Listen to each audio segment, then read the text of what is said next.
آپ کے اس اجتماع سے باضابطہ طور پر خطاب کر رہا ہوں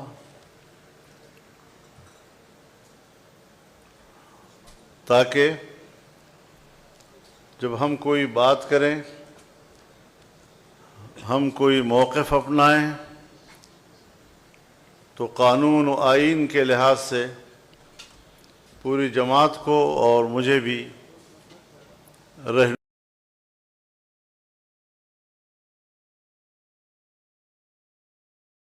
جبر ناروا سے مجھے بے شمار بے شمار بے شمار بے شمار ہم تمہارے ساتھ ہیں۔ رچا ہوا ہے بدن میں ابھی سرور گناہ،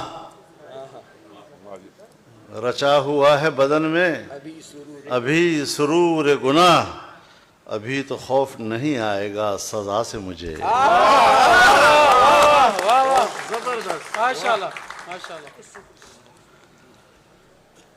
سو میرے محترم دوستو،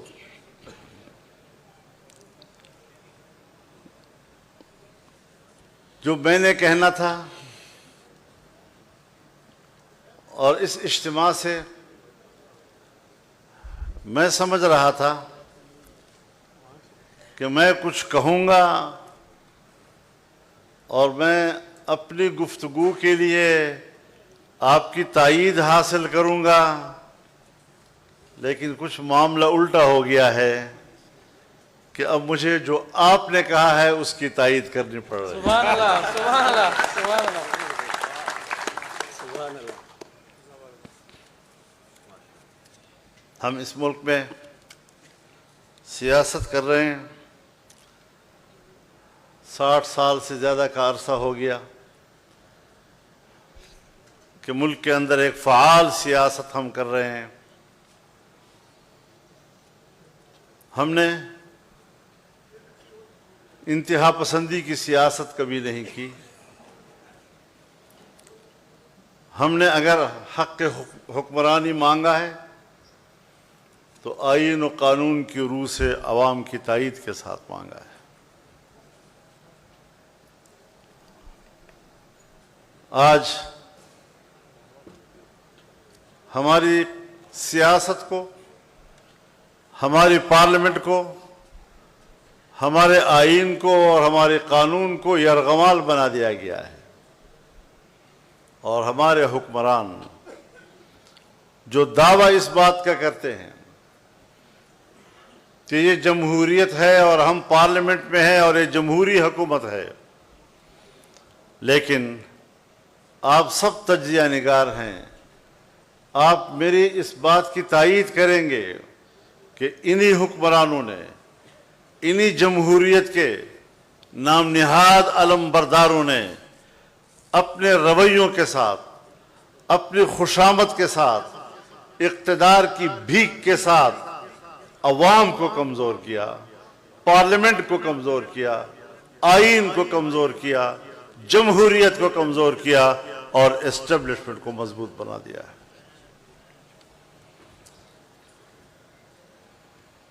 سو ظاہر ہے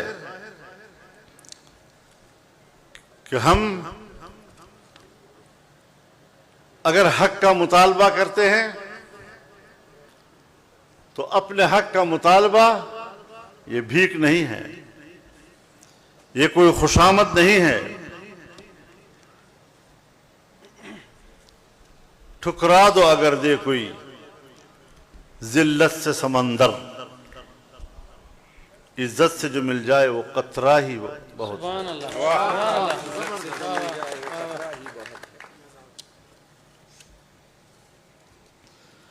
سو میں یہ درد لے کر آیا ہوں آپ کے سامنے، کوئی ایسا اہل دل ہو کہ فسانہ محبت میں اسے سنا کے روؤں، وہ مجھے سنا کے روئے۔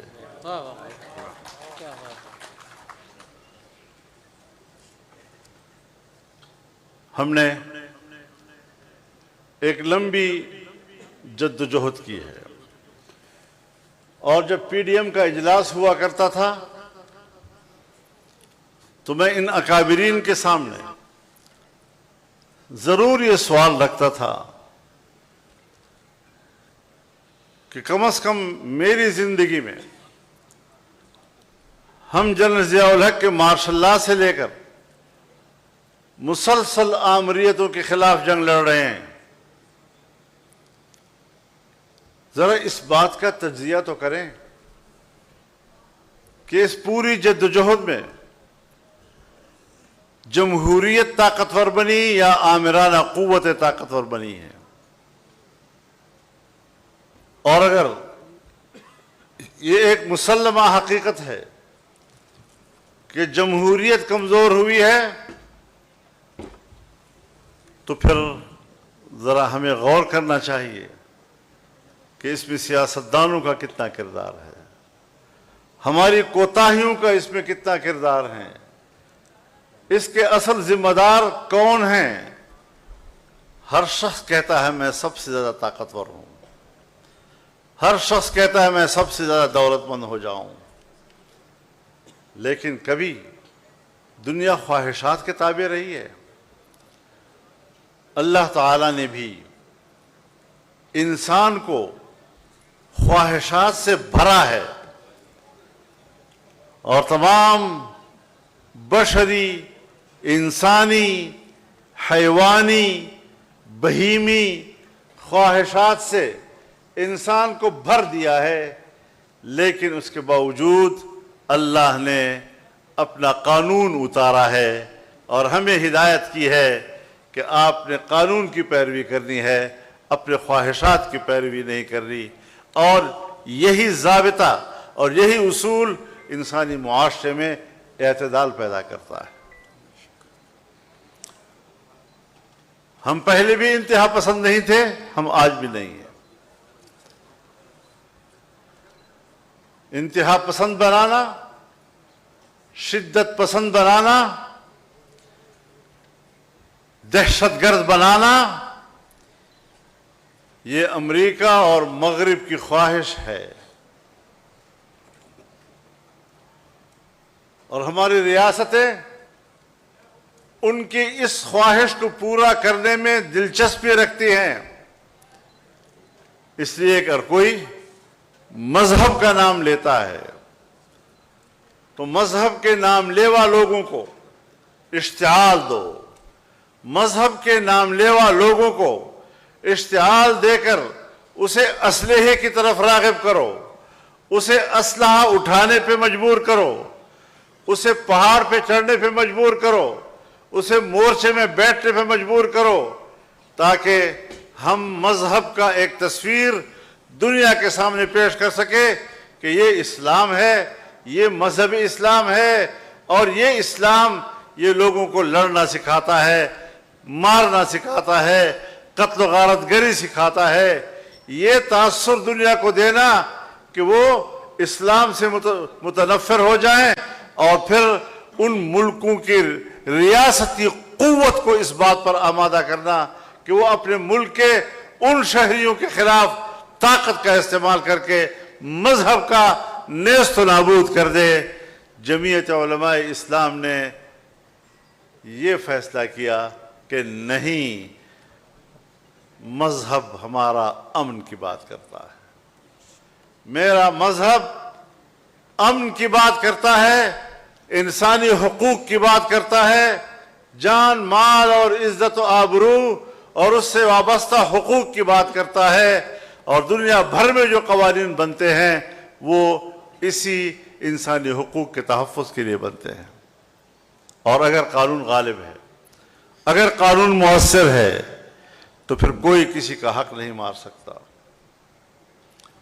کوئی کسی کو ناروا قتل نہیں کر سکتا، کوئی کسی کے گھر پہ قبضہ نہیں کر سکتا، کوئی کسی کی زمین پر قبضہ نہیں کر سکتا، کوئی کسی کی عزت و ناموس کو بری نظر سے نہیں دیکھ سکتا۔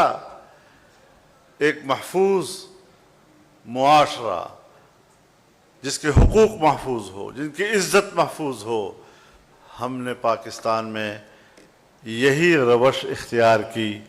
آج پورے ملک کے تمام مکاتب فکر کے علماء، تمام مکاتب فکر کے دینی مدارس اور وفاق المدارس العربیہ پاکستان فعال ہے، متحرک ہے، اور اس کے ماحول میں تعلیم کا سلسلہ جاری ہے، قرآن و سنت کے علوم جاری ہیں، اور آپ آئے ہمارے پاس، آپ آئے، آپ نے ہمارے ساتھ بات چیت کی، آپ نے ہمارے سلیبس پر ہم سے بات چیت کی، اور آپ نے کہا آپ کا سلیبس ٹھیک ہے۔ آپ نے مدارس کے تنظیم اور اس کے نظام پر بات کی، اور آپ نے کہا آپ کے مدارس کا نظام بھی ٹھیک ہے۔ آپ نے ہمارے مدارس کے مالیاتی نظام پر بات کی، اور بالآخر آپ نے یہ تسلیم کر لیا کہ آپ کا مالیاتی نظام بھی ٹھیک ہے۔ یہ 2004 کے دسمبر تک ہم مذاکرات کرتے رہے، اور ان مذاکرات کے نتیجے میں اتفاق رائے ہوا، اور 2005 کے جنوری یا فروری میں دونوں طرف سے اس پر دستخط ہو گئے۔ جب معاہدہ ہو گیا اور آپ نے ہمارے نصاب کو بھی جائز تسلیم کیا، آپ نے ہمارے مدرسے کے نظم و نسق کو بھی جائز تسلیم کیا، آپ نے ہمارے مالیاتی نظام کو بھی جائز تسلیم کیا، پھر اس وقت سے لے کر آج تک مدارس کے رجسٹریشن کیوں نہیں ہو رہی، مدارس کے اکاؤنٹ کیوں بند ہے؟ اس کا معنی یہ ہے کہ آپ مسئلے کا حل نہیں چاہتے۔ آپ کسی طرح چاہتے ہیں کہ مدارس اشتعال میں آئے، سڑکوں پہ آئے، نوجوان کو اشتعال ملے، وہ بندوق کی طرف جائے، اور پھر ریاست بندوق کی طاقت کو طاقت کے ساتھ مارنے کے لیے اس کو کوئی جواز مہیا ہو سکے۔ سو ہم نے آپ کو جواز مہیا نہیں کیا۔ ہم نے اس ملک کو پرامن ملک بنانے کی کوشش کی، تاہم ایک گروہ ضرور ہے جو پہاڑوں میں چلا گیا، جو بندوق لے کر کھڑا ہو گیا، لیکن وہ بندوق اٹھا کر جب افغانستان جا رہا تھا تو آپ نے افغانستان جانے کے لیے اس کا راستہ روکا؟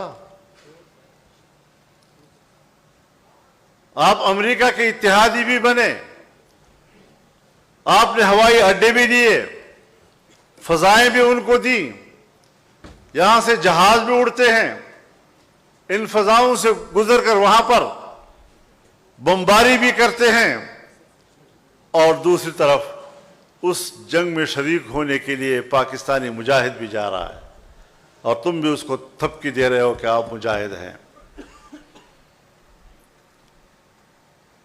اور پھر انہی حالات میں ان کے ساتھ مصالحت کرنے کے لیے میں نہیں گیا ہوں، ان کے ساتھ مفاہمت کرنے کے لیے میں نے افغانستان کا سفر نہیں کیا، میں نے دو ملکوں کے درمیان معاملات ٹھیک کرنے کے لیے سفر کیا، لیکن طالبان کے ساتھ بات کرنے کے لیے میرے ملک کے ISI کا چیف کیا ہے، اور اس نے وہاں پر ان سے کیا باتیں کی ہیں کچھ مجھے معلوم بھی ہے۔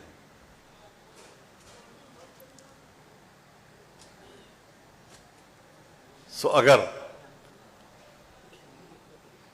ان دہشت گردوں کو کوئی حوصلہ دلانے کا عمل ہے، وہ بھی آپ کے صفوں میں مل رہا ہے، ہمارے صفوں میں تو وہ ہم سے ناراض ہیں۔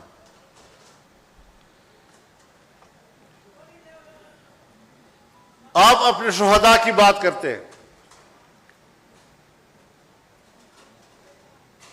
مجھے سکھاتے ہو شہید کس کو کہتے ہیں؟ مجھے سکھاتے ہو شہید کا مقام کیا ہے؟ میں قرآن و سنت کا ایک طالب علم ہوں، میں شہید کے مقام کو جانتا ہوں، شہید کیا ہوتا ہے۔ جو شہید اپنے وطن کے لیے قربانی دیتا ہے اس کی قدر و منزلت کو میں جانتا ہوں۔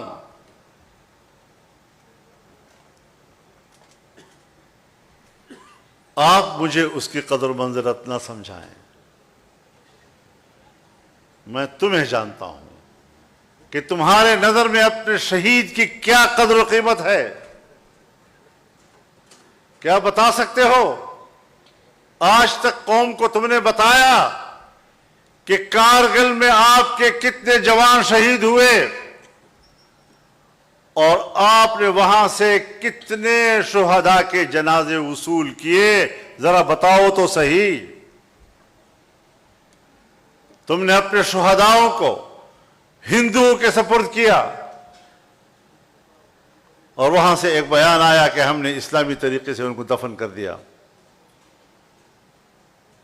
ان کی تعداد مختلف بتائی جا رہی ہے لیکن ہے سینکڑوں میں۔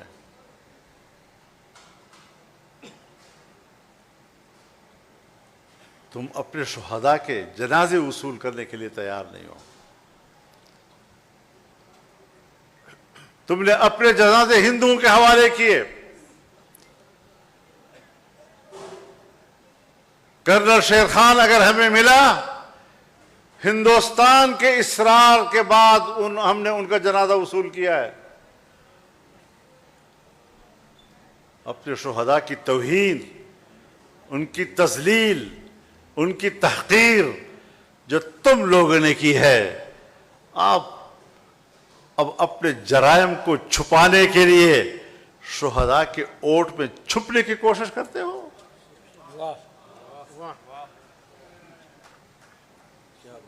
ہم نے کوئی غلط بات نہیں کی۔ پاکستان ایک ادارہ جاتی ملک ہے اور پوری دنیا ہے۔ ادارے متعین ہیں، ان کا دائرہ کار متعین ہے، ان کا دائرہ اختیار متعین ہے۔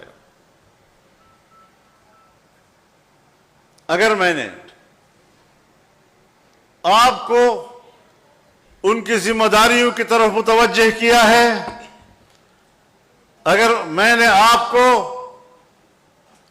ان کے اپنے دائرہ کار اور اس دائرہ کار کے اندر ان کی صلاحیتوں کی طرف آپ کو متوجہ کیا ہے،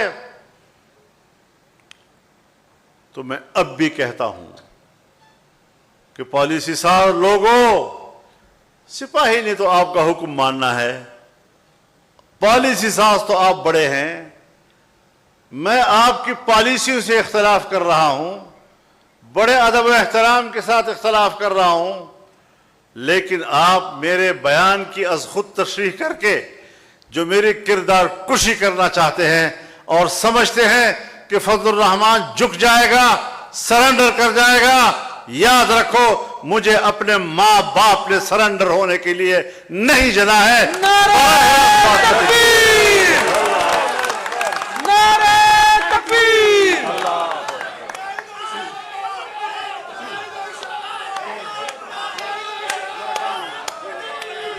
نعرہ تکبیر!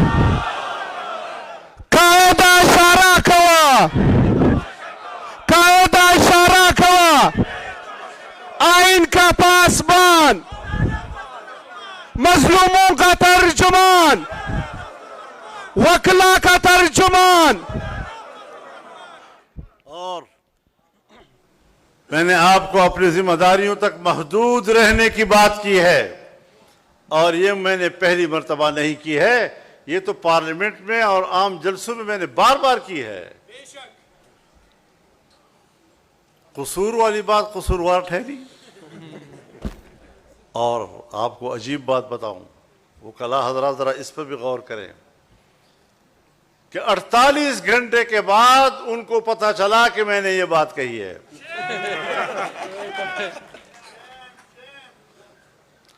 اور ایک مولوی صاحب اگلے دن رات کو ایک کھانے پر میرے ساتھ بیٹھا ہے، مجھے مبارکباد بھی دے رہا ہے جلسے کی، اور اگلے دن رو رہا ہے بیچارہ۔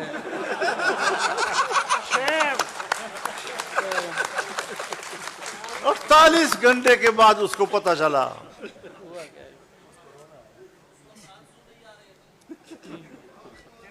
وہ سنا ہے کہ کوئی ماتم ہو رہا تھا محرم کا، تو کوئی انگریز آیا ہوا تھا، تو اس نے جب یہ منظر دیکھا تو پوچھا کہ بھئی یہ لوگ اپنے آپ کو کیوں مار رہے ہیں؟ تو انہوں نے کہا کہ یہ تو حضرت امام حسین کی شہادت پر غم کا اظہار کر رہے ہیں۔ انہوں نے کہا اگر ان کا بڑا اتنا امام شہید ہوا ہے اور یہ اس پر غم کا اظہار کر رہے ہیں تو آئیے ہم بھی شامل ہو جائیں۔ تو اس نے کہا نہیں، یہ 1400 سال پہلے شہید ہوا تھا۔ اس نے کہا اچھا، اتنی تاخیر سے ان کو خبر پہنچی۔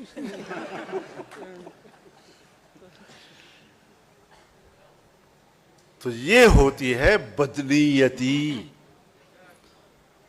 اور مجھے افسوس یہ ہے کہ میرے خلاف بدنیتی پر مبنی ایک جملے کی غلط تشریح کر کے قوم کو گمراہ کرنے کی کوشش کی گئی، عوام کو گمراہ کرنے کی کوشش کی گئی، اور ہمارے میڈیا کو گمراہ کرنے کی کوشش کی گئی، اور شہداء کے خاندانوں کو گمراہ کرنے کی کوشش کی گئی۔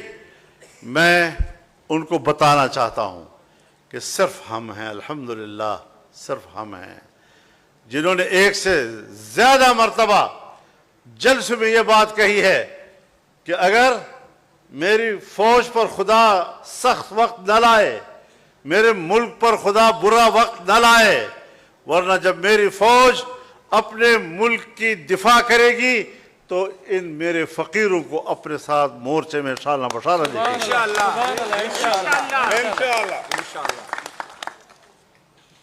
آپ نے کبھی ہمارے اس جذبے کو اپریشیٹ کیا؟ اور قربانیاں ہیں۔ اگر پاکستان کا ایک سپاہی ملک کے لیے قربانی دیتا ہے اور اسی لیے وہ فوج میں بھرتی ہوا ہے، جمعیت علماء اسلام تو فوج نہیں ہے، پھر میرے جمعیت علماء اسلام کے صفوں کے اندر سے بڑے اکابر سے لے کر عام علماء اور طلباء تک 200 سے زیادہ شہید کیوں ہم نے دیے؟ کس کے لیے دیے؟ تم نے اس قسم کی حرکت کر کے جمعیت علماء کے کارکنوں اور ان کی قربانیوں کا مذاق اڑایا ہے، اور اب اس کا رد عمل آئے گا۔ آپ سمجھتے ہیں کہ ہم پیچھے ہٹ جائیں گے؟ ہم نے ترتیب بنا لی ہے، میں چاروں صوبوں میں جاؤں گا، چاروں صوبوں میں وہاں کے عوام اور کارکنوں سے خطاب کروں گا، بڑے جلسوں سے بھی اور کنونشنوں سے بھی خطاب کروں گا، اور میں اپنا موقف لے کر آگے جاؤں گا۔ قائد قدم بڑھاؤ، قائد قدم بڑھاؤ۔ تم نے سلام ہے، سلام ہے، سلام ہے، سلام ہے۔ تم نے میرے علماء کو شہید کیا، علماء کرام شہید ہوئے، میرے استاد اور میرے شیخ مولانا حسن جان شہید ہو گئے، میرے والد صاحب کے شاگرد رشید وزیرستان کے استاد الاساتذہ مولانا نور محمد شہید ہو گئے، مولانا معراج الدین جو میں سمجھتا ہوں میرا دایاں بازو تھا، تم نے اس کو توڑا، اور میں نے باجوڑ میں 100 جنازے اٹھائے ہیں ایک جلسے کے۔ میں روزانہ پشتونخوا میں اور بلوچستان میں کہیں نہ کہیں 2 یا 3 جنازے اٹھا رہا ہوں۔ میں تو آپ کے ہر جنازے پر آپ کے ساتھ رویا ہوں۔ کبھی یاد ہے کہ تم کبھی میرے جنازے پر میرے ساتھ روئے ہو؟ مجھے کہتے ہو تم نے غلط بات کی ہے، میں کہتا ہوں تم نے اپنے شہداء کی بھی تذلیل کی ہے، فوج کے شہداء کی بھی تذلیل کی ہے، ان کے خاندانوں کی بھی تذلیل کی ہے، تم نے میرے شہداء کی بھی تذلیل کی ہے، تم نے ان کی بھی بے توقیری کی ہے۔ معافی کہتے ہو فضل الرحمان مانگے؟ نہیں، آج اگر میری بات غلط ہے مجھے آپ ضرور رائے دیں، آپ قانون کے ماہر ہیں، میری رہنمائی کریں۔ میرا مطالبہ یہ ہے کہ جس فوج نے اور جس جنرل نے جس دفتر سے میرے خلاف اور میری جماعت کے خلاف پروپیگنڈا کمانڈ کیا ہے، اس کو معافی مانگنی ہوگی. بے شک بے شک. ہم نے ایسی کوئی کچی گولیاں نہیں کھیلی.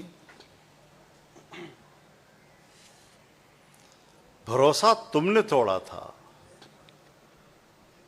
مگر خود کو سزا یوں دی کہ پھر جو مل گیا مجھ کو بھروسہ کر لیا اس پر. کیا بات ہے. عدم اعتماد کی فضا تم نے پیدا کی ہے. میرے مخالفین ساری زندگی کبھی ملا ملٹری الائنس کہتے تھے، کبھی یہ اسٹیبلشمنٹ کے بڑا قریب ہے. کیوں؟ میری سیاست اعتدال کی ہے. میں مذہبی طبقے سے تعلق رکھتا ہوں اور اس کو اشتعال دینے کے لیے پوری دنیا وسائل استعمال کر رہی ہے. اس ماحول میں رہ کر جب میں اپنے ماحول کے اعتدال کی راہ دکھاؤں گا تو یقیناً کچھ نرمیاں اس کے اندر آئیں گی. کوئی اس کو کہتا ہے تم مفاد پرست ہو، موقع پرست ہو، تم نے فلاں جگہ پر یہ کیا وہ کیا. نہیں، ہم نے حالات کے مطابق پالیسی اختیار کی اور ہم کبھی حکومتوں کی خواہش پہ نہیں چلے. میں اگر 88 میں اسمبلی میں آیا تب اپوزیشن میں تھا.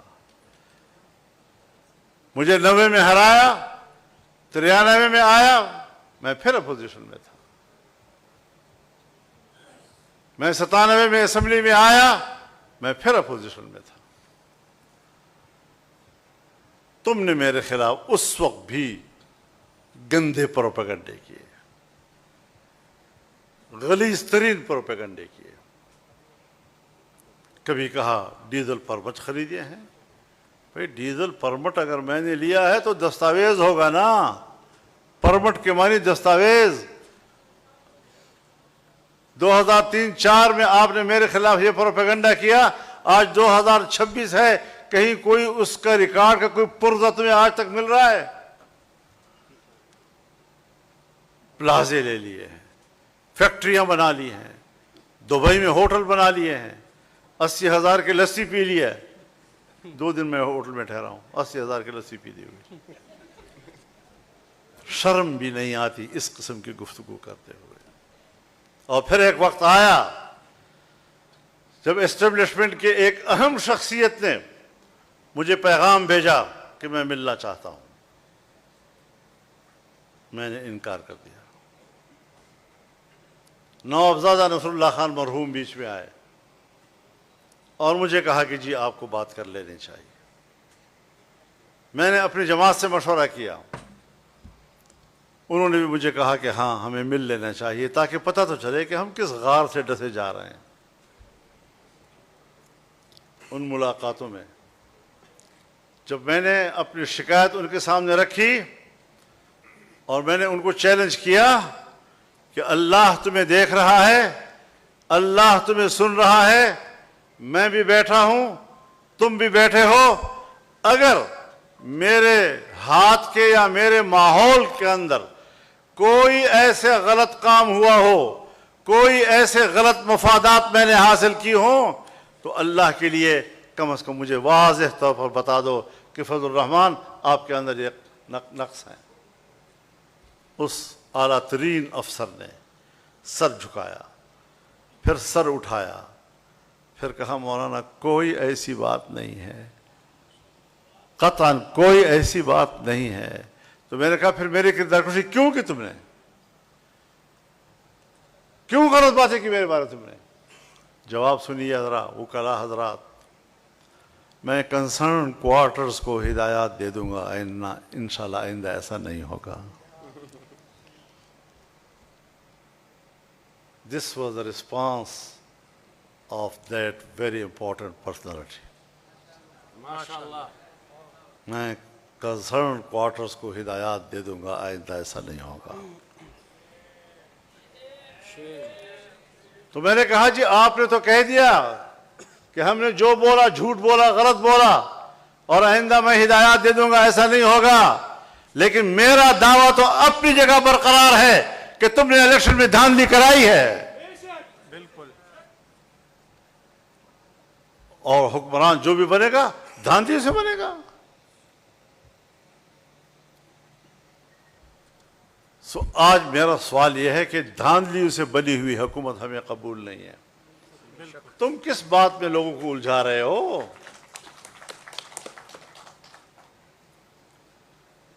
اب تک یہ مجھ سے رابطے بھی کرتے تھے، لیکن جس دن انہوں نے کہا جی کہ ہم آپ کے پاس آئے ہیں بلوچستان حکومت سے، تو کم از کم ہمارے ساتھ شراکت کر لو. میں نے مولانا عبدالواسع کو ساری صورتحال بتائی اور میں نے کہا اپنی جماعت سے مشورہ کر لیں.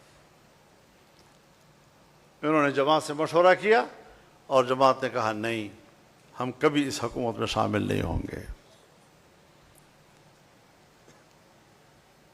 ہمیں کہا گیا کہ آپ صوبہ خیبر پختونخوا میں حکومت بنائیں، یعنی پی ٹی آئی کا حکومت ختم کریں اور دوسری حکومت بنائیں.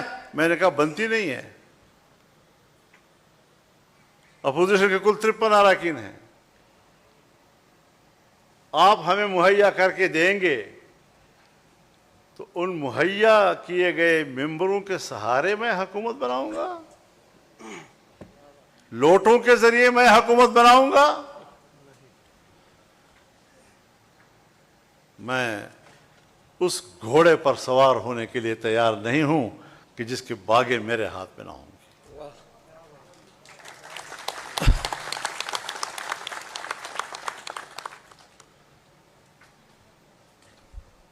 تو میرے محترم دوستو، مسئلہ یہ ہے کہ میری تقریر اول سے آخر تک آپ قوم کو کیوں نہیں سناتے؟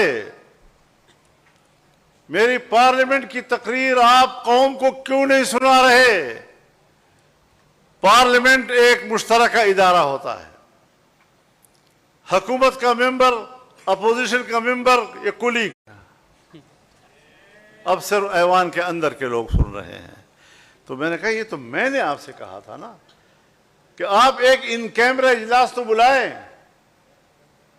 تاکہ ہم دیکھیں کہ پاکستان کہاں کھڑا ہے. ہندوستان کی سرحد بند ہے، افغانستان کی سرحد بند ہے، چین آپ کے ساتھ کاروبار کرنے کے لیے تیار نہیں ہے. اور جب آپ نے درخواست دی پرسوں ترسوں کہ آپ کی جو پاکستان میں 170 ارب ڈالر کی انویسٹمنٹ تھی اور جو ہم پورا نہیں کر سکے، سو آپ مہربانی کریں اور وہ 170 ارب ڈالر ہمیں معاف کر دیں. چائنا نے مسترد کر دیا آپ کی درخواست کو.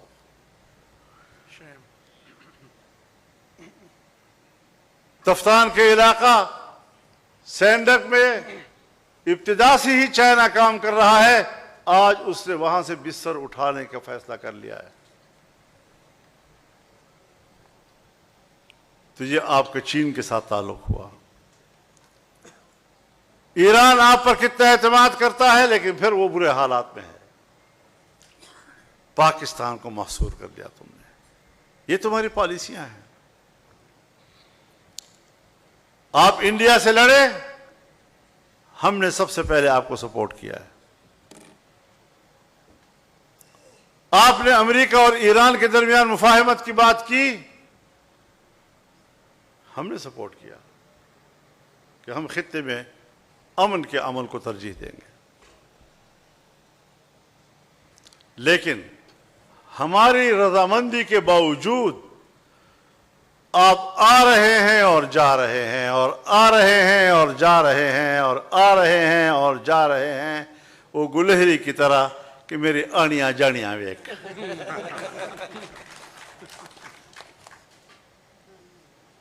اور آج بھی امریکہ ایران پر حملے کر رہا ہے. اب نئے ہرمز کو کنٹرول کرنے کی کوشش کر رہا ہے. تو جب امریکہ نے میرے سپہ سالار کو تھپکایا، you are very good man, you are very good man, تو اس وقت تک گڈ مین تھا جب ہمارے جھنڈوں کے نیچے ان کے جہازوں نے ہرمز کو عبور کیا اور یہ فائدہ اٹھانے کے بعد جب ہم گھر واپس آئے تو ایران پر پھر دوبارہ حملے شروع کر دیے. اب آپ کچھ کر دیگی تو نکالیں نا, بتائیں تو صحیح نا. افغانستان کی سرحد آپ کی سرحد بند ہے, ملک محصور ہے, اشیاء کی قلت ہو رہی ہے,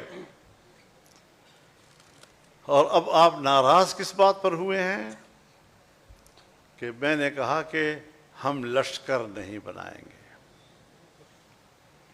آپ قبیلوں سے کہہ رہے ہیں جگہ جگہ پر کہ تم لشکر بناؤ اور لڑو.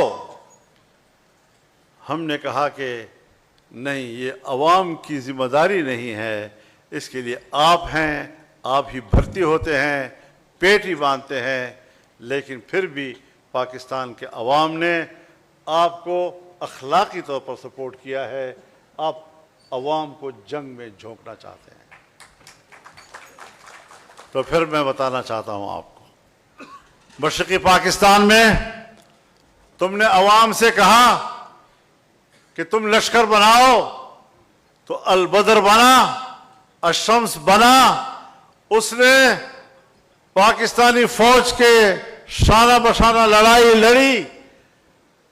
آج بھی وہ دشمنی برقرار ہے یا نہیں عوامی لیگ اور جماعت اسلامی کی؟ بالکل برقرار. آج بھی جماعت اسلامی کے لوگوں کو پھانسیاں نہیں دی گئی؟ تو تم ہماری قوم کو اور عام آدمی کو اس طرح کی دشمنی میں الجھانا چاہتے ہو؟ اور میں کیوں لشکر بناؤں؟ میری صوبائی حکومت, میرے اختلاف بھی ہو, وہ آپ سے کہتی ہے کہ ہم خود پولیس کو استعمال کر کے جنگ لڑ سکتے ہیں, فوج سائڈ پہ ہو جائے. تو آپ تو صوبائی حکومت کے طاقت کو استعمال کرنے کے لیے تیار نہیں ہیں, اور آپ عام آدمی کو کہہ رہے ہیں کہ لشکر بناؤ. پہلے صوبائی حکومت کے آفر کو تو قبول کرو. اور نتیجہ یہ نکلا ہے, شاید بلوچستان کے اور سندھ کے دوستوں کو معلوم نہ ہو یا پنجاب کے لوگوں کو معلوم نہ ہو, خیبر پختونخوا کے وہ کلا جانتے ہیں کہ بنو میں کتنی دفعہ چند مہینوں کے اندر اندر چھاونی پہ حملے ہوئے, داخل ہو گئے. ابھی حال ہی میں کتنے تھانوں پہ انہوں نے قبضے کیے, کئی دن تک قابض رہے, اور بالآخر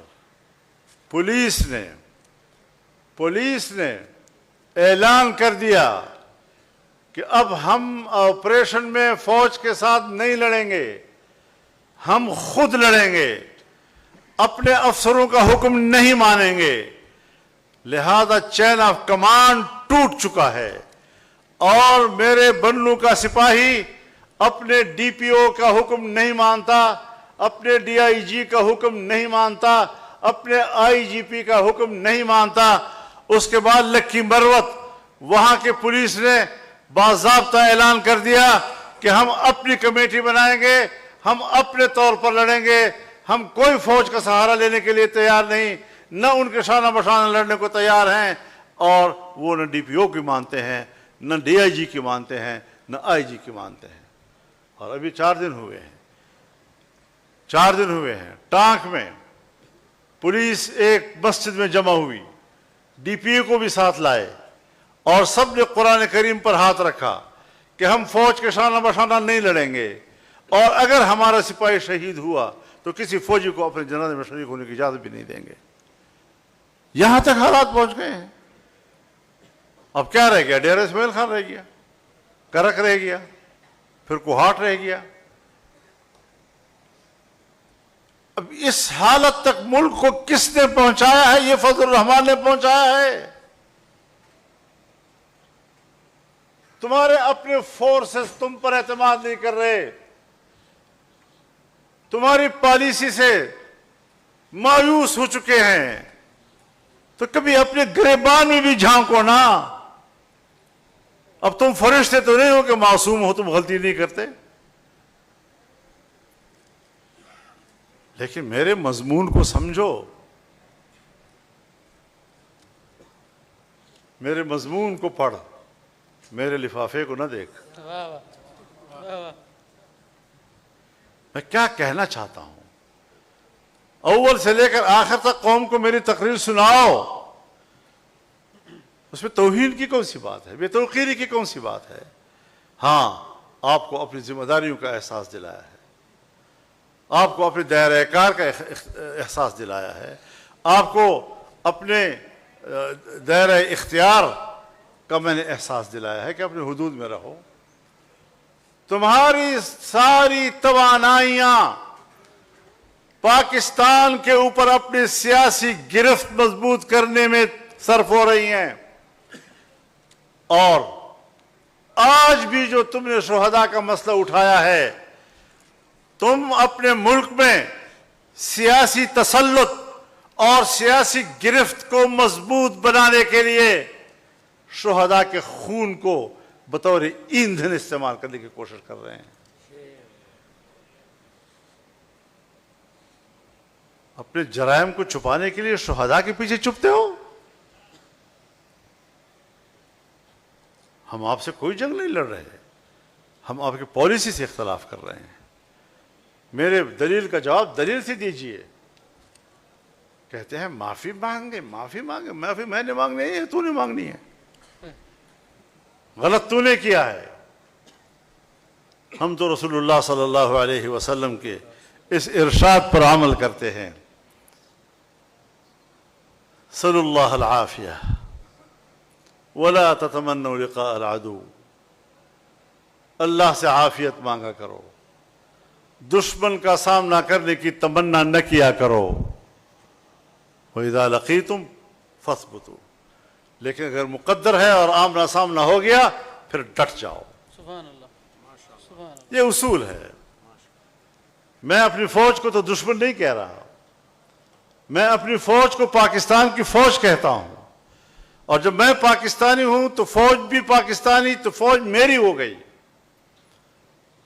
میں اپنی فوج کو اپنی فوج سمجھتا ہوں، لیکن جب آپ اپنے دائرہ کار و اختیار سے تجاوز کریں گے، ملک کی سیاست پر قابض ہوں گے، الیکشنوں میں دھاندلیاں کرو گے، اور دھاندلیاں بھی تو اس طرح ہوتی ہے کہ بکسہ تبدیل ہو جائے، نمبرز تبدیل ہو جائیں، لیکن گلگت میں اگر میرے حلقے کے بکسوں کو دریا میں پھینک دیا، اس کو کون گنے گا؟ کل اسے کون گنے گا؟ تو میں نے آپ کو اپنی ذمہ داریوں کا احساس دلایا ہے۔ میری باتوں کو برا مت مانو، میری باتوں سے سبق سیکھو۔ اور مجھے نہیں پتا، اگر خدا نخواستہ آپ کوئی مہم جوئی میں مصروف ہیں، کوئی ایسے کام کرنے میں مصروف ہیں جو آپ اپنی قوم سے چھپانا چاہتے ہیں، اور میرے ساتھ لڑائی چھیڑ کر شور شرابے میں آپ اپنا کام نکالنا چاہتے ہیں، تو اس پر میں کچھ کہہ نہیں سکتا، کیا بات ہے۔ لیکن اس پہلو کو نظر انداز نہ کرو۔ ہمارے ساتھ لڑائی چھیڑ کر شور و غوغا برپا کرتے ہو، اور ساری دنیا کی توجہ اس طرف ہو جاتی ہے، اور اس بیچ میں پتہ نہیں کون سی مہم آپ پوری کر رہے ہو۔ کیا کرنا چاہتے ہو؟ شہیدوں کے نام پر سیاسی مفادات کے لیے، اپنی مہم جوئی کے لیے اپنے شہداء کا سہارا لیتے ہو؟ تم شہداء کے توہین کے مرتکب ہو۔ تمہیں اپنے شہداء سے بھی معافی مانگنی ہوگی، تمہیں میرے شہداء سے بھی معافی مانگنی ہوگی۔ عوام مر رہے ہیں، یہ کس پدار سے مر رہے ہیں؟ آئے روز کبھی کسی گاؤں میں، کبھی کسی گاؤں میں، کبھی کہاں پر، کبھی کہاں پر، کبھی سڑکوں میں، کبھی گلیوں میں، کبھی صحراؤں میں، کبھی میدانوں میں گولیاں چل رہی ہیں، عوام مر رہے ہیں۔ ان عوام کی کوئی بات ہے؟ ان کی کوئی قدر و قیمت ہے؟ ان کی خون کی کوئی قدر و قیمت نہیں، اس لیے کہ وہ ان قربانیوں کا کوئی تنخواہ نہیں لے رہے۔ اگر شہید کی شہادت اور قربانی کو ایک محاوراتی جملے کے ساتھ، ایک عام محاورہ ہے، تم جوڑ کر اس کو شہیدوں کی توہین سمجھتے ہو، تو پھر دفاع مقدس ہے، دفاع مقدس ہے۔ پھر ہمارے بجٹ سے دفاعی بجٹ کا نام تو نکال لو، کیونکہ دفاع جیسے مقدس چیز کو بجٹ کی طرف منسوب کرنا یہ تو قوت دفاع کی توہین ہو جائے گی.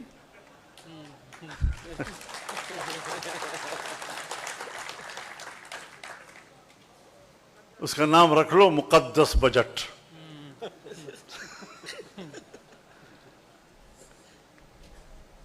تو اس قسم کی بچوں والی باتیں کرنا اور پتہ نہیں کن کن لوگوں سے میرے خلاف بیان دلوائے.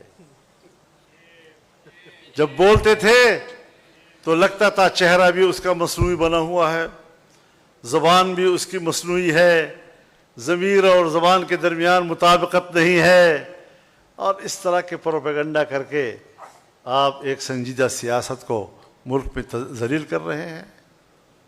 ہم نے ہمیشہ سنجیدہ سیاست کی ہے. ہم نے ملک کے لیے بہت کچھ کیا ہے. ہم نے اس ملک کو مشکلات سے نکالا ہے. ہم نے اس ملک کے نوجوان جو بندوق کی طرف جا رہے تھے ان کو روکا ہے, مدارس کو روکا ہے, مساجد کو روکا ہے, جوانوں کو روکا ہے. اور میں 26 سال سے اس محنت میں ہوں کہ میرا نوجوان وہ مثبت کردار کی طرف جائے. آپ نے ان کے سامنے میری کیا حیثیت کر دی؟ کل جب میں انہیں کہوں گا کہ آپ لوگ ایسا نہ کریں, ایسا نہ کریں, ایسا نہ کریں, ایسا نہ کریں گے, اور وہ مجھے کہیں کہ آپ کے ساتھ کیا ہوا, تو میں برداشت تو کر لیتا ہوں. چلو میں نے برداشت کر لیا, لیکن اگر آپ شہداء کا سہارا لے کر یہ توقع رکھتے ہیں مجھ سے کہ میں اپنا موقف تبدیل کر لوں گا, جب تک تم سیدھے نہیں ہوگے میرا موقف تبدیل نہیں ہو سکتا انشاءاللہ.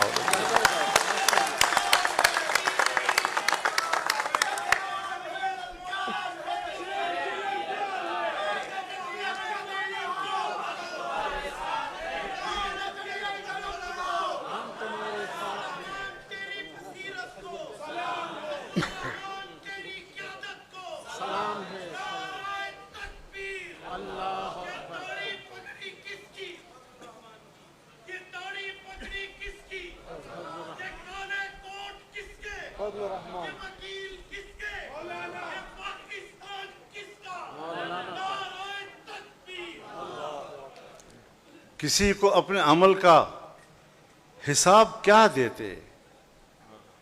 سوال سارے غلط تھے, جواب کیا دیتے؟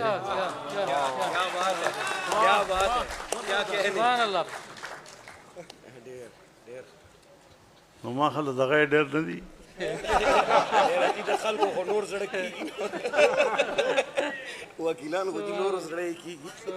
اصل میں 4:30 6 بج گئے ہیں اور عصر کی نماز بھی نہیں پڑھی, تو آج اتنا ہی کافی.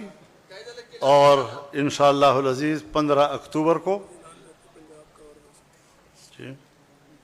جی 15 اکتوبر کو انشاءاللہ ملتان میں مفتی محمود کانفرنس ہوگی, اور اگست کے مہینے میں چاروں صوبوں کے اندر ورکرز کنونشنز ہوں گے, جس میں وکلاء بھی شریک ہوں گے اور باقی لوگ بھی شریک ہوں گے. اسی طریقے سے ہم نے نومبر میں بھی پنجاب میں جلسے کا اعلان کیا ہے, اور ستمبر میں بھی ہم پنجاب میں جلسہ کریں گے. اب پنجاب میں ایک جلسہ قصور کا نہیں ہوا, پنجاب میں اب جلسے ہوں گے, اور انشاءاللہ ہم عوام کی تائید حاصل کریں گے. وآخر دعوانا الحمدللہ.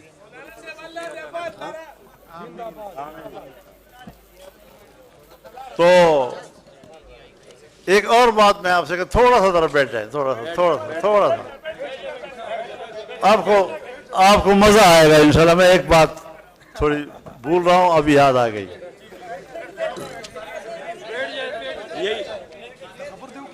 انہوں نے ہمارے اوپر سوشل میڈیا کے راستے سے حملہ کیا. آج 7واں دن ہے یا 8واں دن ہے, مسلسل حکومت کی بیانیے کو مسترد کر رہے ہیں.